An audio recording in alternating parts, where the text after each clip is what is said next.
if one takes offense, should one be allowed to file police cases? Is it a penal offense? Should there be limits to free speech?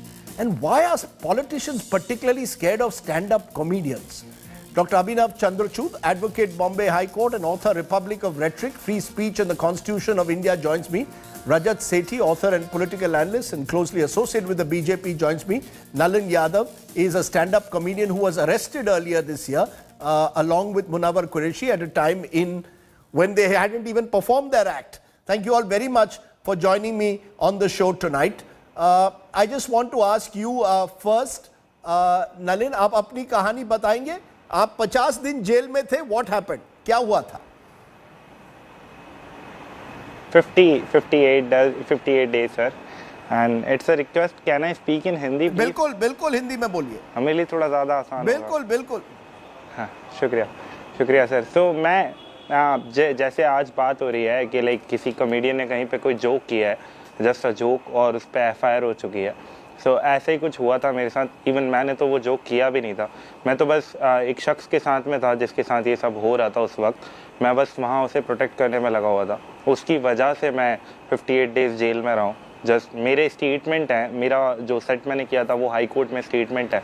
एक religious word नहीं है, एक ऐसा word नहीं है जिस पर कोई ऑफेंड हो सके या वो FIR हो सके या वो केस लग सके उसके ऊपर. बट फिर भी मैं रहा हूँ 58 डेज़ जेल में रहा हूँ. और शायद इसी के लिए मैं यहाँ पे आया हूँ कि आप कैसे ऑफेंड हो सकते हो इस चीज़ के ऊपर कि एक शख्स जो आज कैनेडी सेंटर में जाके खड़ा हो रहा है, जिस कैनेडी सेंटर का अपना एक 50 साल का हिस्ट्री है. हम ऑलरेडी प्राउड कर सकते हैं ना कि हमारे यहाँ का इंडियन सिटीजन आज वहाँ खड़े होके बोल रहा है और वहाँ पे हज़ारों लोग उसकी बात सुन रहे हैं. अगर आप वो वीडियो देखेंगे तो वीडियो में एंड जहाँ पे वीडियो एंड पर नलिन क्या कहोगे उन लोगों को जो कहेंगे देखिए जो उन्होंने कहा है हमको अच्छा नहीं लगा है, वो देश को, ये देशद्रोह है, वो देश के बारे में इस तरह से बात कर रहा है, क्या कहेंगे उन लोगों को? सर अगर देश का सच बोलने पे कहीं पे अगर उन्हें वो बात अच्छी नहीं लग रही है तो आई थिंक उन्हें उस चीज़ पे काम करना चाहिए बजाय ऑफेंड होने के. हमें वो उस चीज़ को लेके यूनाइट होना चाहिए कि हाँ ये प्रॉब्लम्स है ना हमारी कंट्री में. हमारी कंट्री में बहुत सारी अच्छी बातें हैं बट कुछ तो प्रॉब्लम्स हैं ना हमारी कंट्री में. अगर हम उसके बारे में बात ही नहीं कर सकते तो फिर उसको सुधारेंगे कैसे? Let me take what you are saying to Abhinav Chandrachud, because you wrote a seminal book on this, The Republic of Rhetoric. I want to understand this, Dr. Chandrachud. Do you believe that we have now misinterpreted the law in terms of not appreciating what truly free speech is and thereby allowing those who believe their sentiments are offended to file these criminal cases in the manner that they do?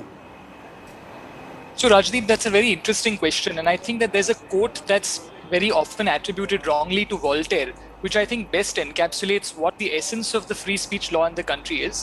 And Voltaire is said to have said, "I disagree with what you say, but I defend to death your right to say it." Now, I heard what Veer Das said, I heard what Kangana Ranaut said. I may agree with some things that they said, I may disagree with what they said. But really, that doesn't give me the right to censor them unless, of course, they fall foul of the law. There are some provisions of the Indian Penal Code that really speak of hate speech, that speak of sedition. But really, if you simply don't agree with what somebody says, and even if that point is slightly extreme or exaggerated, that doesn't really give you the right to censor what that person has said. And really, so Rajdeep, there was a very interesting article written in the 1960s by a professor at Yale Law School called Thomas Emerson, who really said that there were 3 or 4 reasons why we have this system or why we have laws that protect freedom of speech and expression. And the first 2 of those reasons are very important. He said that first and foremost, we want to protect free speech because we want people to be able to discover the truth. And there can only be a discovery of truth if there is a conflict of opinion in the public sphere. And secondly, he said that in a democracy, we want people to hear political arguments so that they can make the best and most reasoned political choices while casting their votes. Now, make no mistake about it, both Kangana Ranaut and Veer Das made a political argument. Their speeches, even though Veer Das is a stand-up comedian, he was making a political point. Now, in that clash of opinions, if you disagree with Veer Das, please contradict him. As Justice Louis D. Brandeis said of the US Supreme Court, the remedy for falsehood is more speech, not enforced silence. So don't censor Veer Das if you disagree with him. Contradict him in the marketplace of ideas. And it's through that conflict of opinions that the truth will emerge. And that is the essence of free speech. But can I just stop you for a moment before I come to Rajat Sethi, just to push you on this, that you're quoting what a Yale University professor, for example, said, but in America, free speech is part of the First Amendment and there are no reasonable restrictions. In this country, Article 19 and the way it's evolved has reasonable restrictions. Now, do you believe that's where the problem comes, that is then used to say, this falls within the reasonable restrictions, you can't say this. And that's how the scope has been expanded even in this country of sedition, or what is perceived as sedition, or what is perceived as offending someone's sentiments. So I'm very glad you asked that question, because it's a common misconception that because the First Amendment to the US Constitution is absolute, there don't appear to be any textual exceptions or limitations. That for that reason, the freedom of speech in the US is absolute, whereas in India it's not. That's a common misconception that's been debunked by the Supreme Court of India in Shreya Singh's case by Justice Nariman. Justice Nariman has said that really, in that sense, no freedom of speech nowhere in the world can be considered absolute. There are exceptions to the freedom of speech even in the US. And really, the thing that I like to really remind people is the judgment of the US Supreme Court of Justice Oliver Wendell Holmes, when Justice Holmes said that really when a person falsely shouts fire in a crowded theater, you can't argue with the person who falsely shouts fire in a crowded theater, because by his very words, he immediately induces a panic. But so long as there's room for debate, so long as it's possible to reason with a person, you should allow that person to say what he wants to say. That is precisely the law in India as well. I don't think Veer Das or Kangana Ranaut have shouted fire in a crowded theater. It is absolutely possible for anybody who wishes to do so to contradict what they have said with their own evidence, with their own materials. And I don't think censorship is the way to go. So therefore, Veer Das's comedy act or stand-up act can be contradicted by someone else's stand-up act. If Kangana Ranaut says something, contradict her by pointing out that she's got a history completely wrong. Rajat Sethi, you know, the right in particular, with the rise of the right, there's a sense that, you know, intolerance has grown. Do you agree with that, or do you believe it's always existed? It's only shifted now from left to right. When the left liberals were in power, they were just as intolerant, and now it's the right that's intolerant.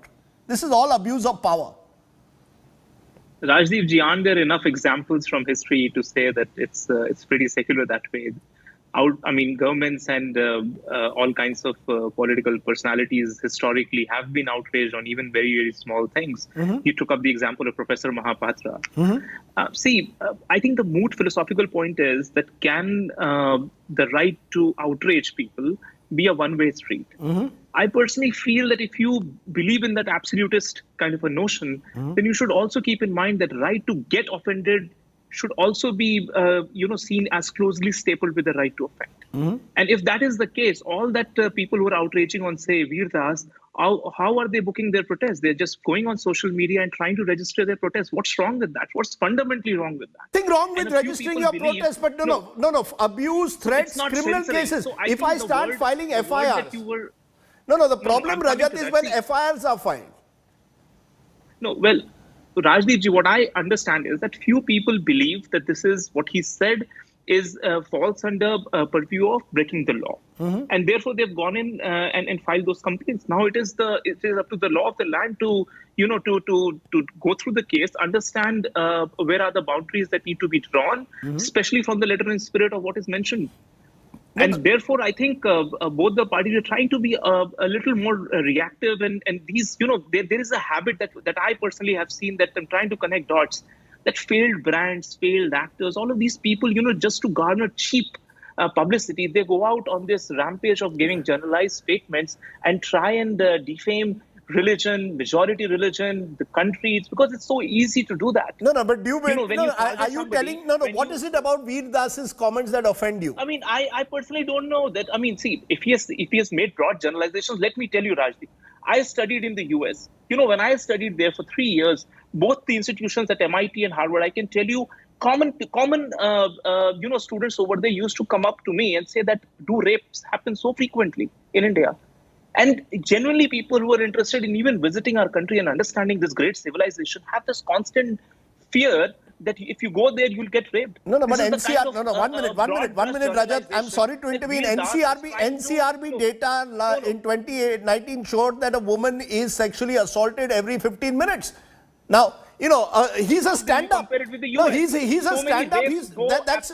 Let me tell you, college rapes, Rajdeep ji, college rapes that happen in some of the premier most colleges in the US Sure. absolutely go underreported. No, but And it's look at- happening do in the India. comparisons. No, Where but it is also in the happens in. comparison? He's not Where is the comparing scope that India if to I the were to US. compare, Rajat, he's not No, no, comparing India to fair the enough. US. He's giving He his made a very perspective. Please allow me to finish, Rajdeep ji, Yeah, and then sure. we can Go all ahead. get into a debate ourselves. What I'm trying to say is that he is trying to impose an image onto the nation. People are getting offended about it, and people who are living outside face racist comments, racist attacks based on these broad brush generalizations that people like Veer Das go out and spread it out as if there is no responsibility. There are repercussions. I can tell you that there are repercussions when people make sly racist comments on you being an Indian.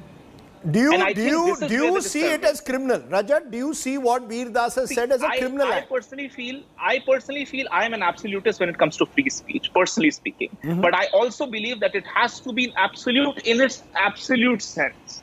It can't be half-hearted that you go out and say that "Oh, I have the right to offend, but nobody should get offended about it. That's wrong. That's No. imperfect way of approaching this entire Okay, topic of freedom that's of an speech and important freedom point, of that the thought. right to offend also includes the right to feel offended. Nalin, इसको respond कीजिए कि एक तरह से जो कहा जा रहा है कि ये publicity के लिए किया जा रहा है. Somewhere Rajat suggests that publicity के लिए कुछ controversial कह दीजिए, viral video हो जाएगा, लेकिन उसके repercussion भी होंगे. उसको आप जब stand up करते हैं, आपको तैयार होना चाहिए कि कुछ लोगों को अच्छा नहीं लगेगा, वो आपकी बुराई करेंगे.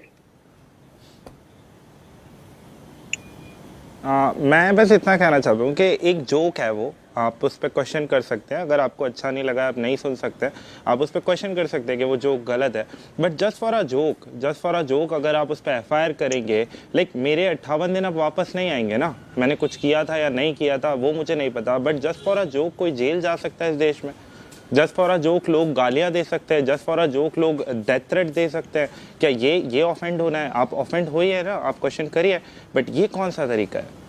Yes, Rajat, you want to respond? 58 days in jail. See, Who's going to give the 58 days back to a joke also which was not even made on the stage because someone was offended? Today Munawwar's shows are being cancelled because there is some Hindutva group which does not like what he says. Well, you have stayed in jail, unfortunately, for 58 days. My sympathies are with you. My sympathies are also with Professor Mahapatra, who spent 8 months inside the jail just for forwarding a cartoon of Mamata Banerjee. My sympathy, much more sympathy, are people who are hacked to death just because they believe in a different ideology in the state of West Bengal. So my sympathies are broad, and I think what you are saying, what you're highlighting, is absolutely right. If people are giving you death threats, they need to be penalized through the same code of law. There are absolutely several ways and approach to the courts, to the law, where you can make your complaints. And if somebody is making a death threat, who can support it? Nobody can. But please understand that. See, as long as the protests that are being registered on social media, there's nothing wrong. If people are trying to take a legal recourse, how can it be fundamentally wrong? If they genuinely feel that you're breaching the code of law and they're approaching it through a legal means, which is an FIR, how else do you do that if you want to make a legal sort of a representation of your case? Okay, let's take that to Abhinav Chandrachud, because Abhinav, this problem now exists and is getting worse. There is always someone somewhere out there who is offended by something that someone says. Is there a solution? Is there a way in which judges now need to perhaps step in, the judiciary needs to step in and say enough is enough? You can't have some thanedar, accepting someone's complaint, filing FIRs for, harassing people, death threats. Someone has just spent 58 days in jail. Well, Rajdeep, the law is quite clear, and I think the courts have interpreted the law also quite clearly. The problem is that in the implementation of the law, it's the police really that have the task of really implementing the Indian Penal Code. And it's at that level that really arrests take place, and it takes a long time. People can't really afford great legal assistance. It takes a long time for them to be able to get bail. And for the law as it actually stands and as it correctly should be interpreted, to be implemented in the correct manner. But just to say one more thing, I found it quite interesting that some people were saying that, well, India's reputation abroad is being maligned by Veer Das. And it reminds me of a very interesting case decided during the emergency called the Freedom First case. There was a newspaper run by Minu Masani in the 1970s called Freedom First. And the Minu Masani during the emergency tried to publish an article or a letter written to the editor by one of his readers, and that letter criticized India's foreign policy towards the US. And the reason the censor wanted to censor that article is because the censor felt that that would undermine India's friendly relations with the US. And the Bombay High Court said that, well, this reader in his wildest imagination would not have thought that his letter to the editor would impact India's relations with the US. And I kind of think something very similar with what Veer Das said. I mean, how can one individual, a stand-up comedian, malign this great nation of India? I mean, I think it's impossible for Veer Das, merely on the basis of what he said, to have maligned all of us as a nation. It's impossible. Rajat, you want to respond to that? That, this is precisely the problem. Her sentiment, nation has been offended. As if the social, someone listening to Veer Das represents the entire nation of 1.4 billion people. See, I think social media has given a platform where people voice when they're getting outraged, and that is why you see that volume, which you wouldn't have seen, say, in 1950s and the 60s. And I think that is the fundamental difference in the kind of society that we live in today. Having said that, I think people mostly they feel offended by what is being said and all, and they move on with their lives. It is these politicians who latch on to certain things and make a political statement out of it, and then carry on with the usual political stuff. No. One minute, Rajat, sorry. I wish it was so simple. You've just got someone on the program who spent 58 days in jail for a joke that he didn't even crack because there was a fear that some groups in Madhya Pradesh, in Indore had that they were about to do a joke where they were going to sort of, mock some of our politicians, including the leadership of the country. Is that enough reason? That's the problem. You see, once it spirals out of control, he's getting death threats. Munawar cannot do his show in Goa was cancelled last week because some groups objected to it. My worry is, who's going to rein them in? The police, the Thanedar is happy to take the FIR. This is what I'm saying. When politicians at the end of the day have to be much large-hearted. They need to allow these things to pass by. And if genuine citizens of this country feel offended, they always have the right recourses to register their protest. But when politicians like Mamata Banerjee, who feels offended on cartoons and who feels offended on people with different ideologies, and you have the member of the parliament who couldn't even look eye into eye and reply to your direct questions, and she waxed eloquently around right to offend. This is the state of affairs. When you speak to politicians, they are not ready to accept things. And they say, oh, these were stray 1 or 2 incidents. That, oh, professor got arrested. His career has been finished. That he spent 8 months. He was a respected professor of the Jadavpur University. The fact is, at the core point is the politicians who need to be more thick-skinned. They need to allow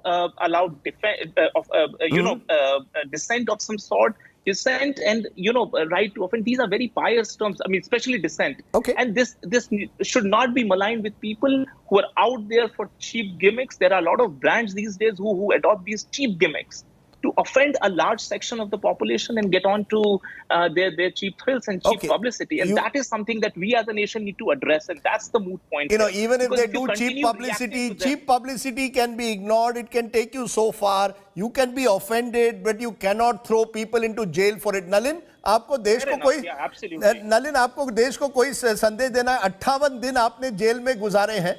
आप अभी भी stand up comedy कर रहे हैं कि छोड़ दिया?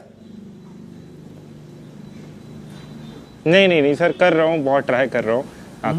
वो अभी तक इश्यूज जरूर भुगत रहा हूँ, बट मैं कंट्री को सिर्फ यही कहना चाहूँगा कि हमारी सच है, हमें ही एक्सेप्ट करने होंगे, हमें ही बात करना होगा उनके ऊपर, चाहे हम कहीं पे भी करें, स्टेज पे करें या टीवी पे करें, कहीं पे भी करें. एंड आई डोंट थिंक कि ऐसा कोई भी सच है जो हम स्टेज पे बोल रहे हैं वो कहीं और चल नहीं रहा है. लाइक क्या वहाँ वॉशिंगटन में बैठ के कोई इंडिया का न्यूज़ नहीं देखता होगा? उसे पता नहीं चलता होगा कि इंडिया में 4 दिन पहले 400 लोगों ने 6 महीने तक एक लड़की को रेप किया है? आप इतना हर्ट कैसे हो सकते हो जस्ट किसी के एक स्टेटमेंट से कि इंडिया में गैंग रेप होता है? आप उस चीज़ को कैसे बोल सकते हो कि हाँ ये इंडिया में होता है? अगर आप सिर्फ अपना सच एक्सेप्ट करिए. मैं ये कह रहा हूँ, अगर आप ऑफेंड हो भी रहे हैं, आपको किसी बात से बुरा भी लग रहा है, तो आप उस चीज़ को इग्नोर कर दीजिए. और अगर एफआईआर करने की बात है कि एफआईआर होना चाहिए, तो फिर मुझे ये लगता है कि जब हम उसमें लीगली जाएंगे तो एक क्राइटेरिया सेट होना चाहिए जहाँ पर आप एक क्राइटेरिया सेट कर दीजिए ना कि हम कितना बोल सकते हैं, कितना नहीं. वो कौन बताएगा? वो कौन? हमें नहीं पता ना कौन किस बात पे कैसे ऑफेंड हो सकता है. That really is the critical question, isn't it, Abhinav? Who is going to decide, who is going to pronounce what is offensive and what is not? There cannot be an objective standard surely for this. And linked to that, in a case like Nalin's, 58 days in jail, or Munawar, who also went to jail, should they be compensated? That's a very interesting question. Of course, who is going to decide? Make no mistake about it, it's the courts which will have to decide. It can't be an objective test, it has to be a subjective test. But there are tests that have been evolved over the years. For instance, I think a lot is being made of the fact that Veer Das said something about India being a country where women are gang raped at night and women are worshipped during the day. That was one small part of a speech of 6 minutes. Just as you can't judge a book of 400 pages by 4 words that are used in the book. Similarly, you can't judge a speech of 6 minutes by 10 seconds in that speech. Similarly, some people were saying that, well, Veer Das gave some statistics that were incorrect. I think speakers have the right to make a bona fide mistake merely because something that he said was incorrect. If he said it in a bona fide manner, I don't think that he should be penalized for it. And I think there are tests of this nature that have been evolved by the courts, and the courts will apply it. The problem is that in India, as this is tried and often said, the process is the punishment. Once an FIR is registered, then the criminal law is set in motion. Then that means that a person has to really go and get legal advice, engage lawyers, try and get bail. And that itself is the punishment. Okay, let's leave it there, because clearly what all of you have brought to light in a way reflects that we live, as I keep saying, in the republic of offended sentiments. And this really is not the way a 21st century democracy should be. The right to free speech has its limits if it leads to incitement to violence. But for a stand-up comedian, when he puts his point across, you don't like it, there are two options. Don't watch it, or better still, have a better stand-up comedy act that you can do and challenge him by going to the Kennedy Center maybe one day or on Facebook and just do it better than that person. But don't push FIRs and don't criminalize the actions of a stand-up comedian or indeed any form of dissent. And for God's sake, Veer Das is not anti-national because of what he said. Thank you all very much for joining me here on The News Today.